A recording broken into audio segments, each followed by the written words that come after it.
I started out my coaching career many years ago as a man-to-man defensive coach.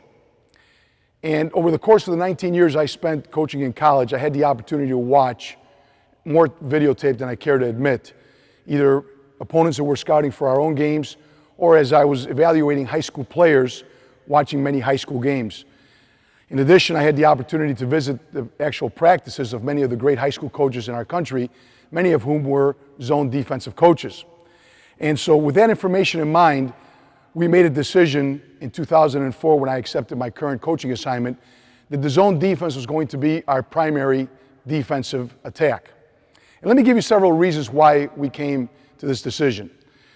First of all, I find that as a coach, time is always a problem. There's just not enough time to do all the things that I'd like to do, whether in developing our team's offense or our skill development, building our defense, special situations. So the zone allows us more time in practice to develop the more important, I believe, offensive skills.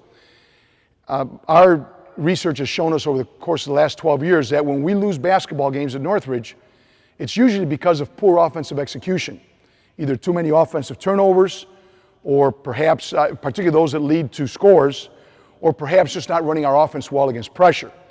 So the zone defense gives us the kind of time that we need in practice to improve and teach those very, very important offensive skills. A second reason why the zone is important to us is I believe the zone defense impacts the game, regardless of your talent level. If you happen to have the best players on the court in a given game, a zone defense can be tailored and structured in such a way that it will be a dominant defensive force in the game. If you happen to have less talent, I believe the zone is a great equalizer.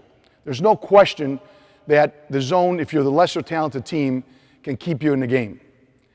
In addition, we found that as we scouted games over these 19 years, watching videotape and so forth, that there are really few offensive attacks that are innovative or creative against the zone.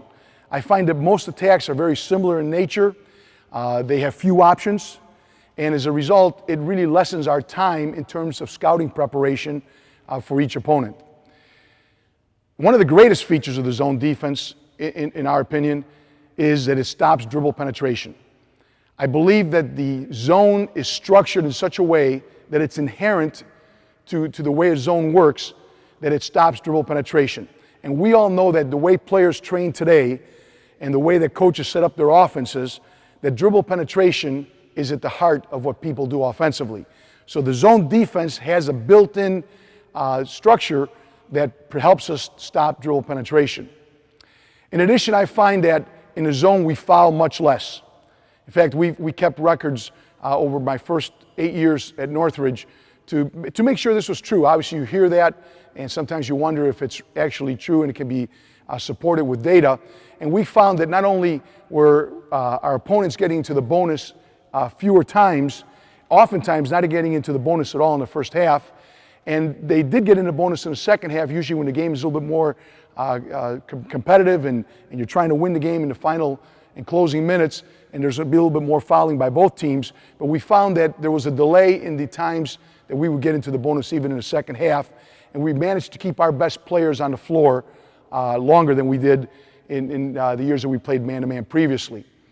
We also found that the zone defense really complements full court offense well. You know, we like to transition when we get possession of the basketball. We run sort of a unique break that we call the playground fast break, and we like to do a lot off the dribble. And we found that the zone defense positions our players in perfect spots so that we can launch our fast break. Another positive feature to the zone defense is the fact that I believe coaches in general are mostly man-to-man coaches themselves. And as a result, they spend less time perhaps even thinking about and creating their zone attacks, let alone spend less time in practice actually trying to develop their zone attack. I find that, again, the attacks that are used are similar in nature. They're not very creative. So I think coaches want to perfect their man-to-man offense first and really leave the zone attack for something they develop only when they're preparing to play a zone team.